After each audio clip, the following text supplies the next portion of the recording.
আবু ভাইকে মঞ্চে আসার জন্য অনুরোধ করা হলো।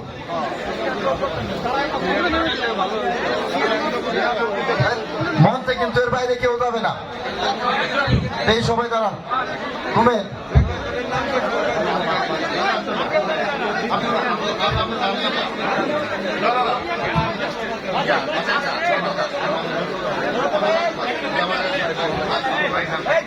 মঞ্চ পরিচালনা করার জন্য বিনীতভাবে অনুরোধ করা হলো মানিকগঞ্জ জাতীয়তাবাদী যুব দলের সাবেক সহসভাপতি, অত্র এলাকার আমাদের সকলেরই প্রিয় মুখ জোয়েল মাহমুদ খানকে মঞ্চ পরিচালনা করার জন্য অনুরোধ করা হলো।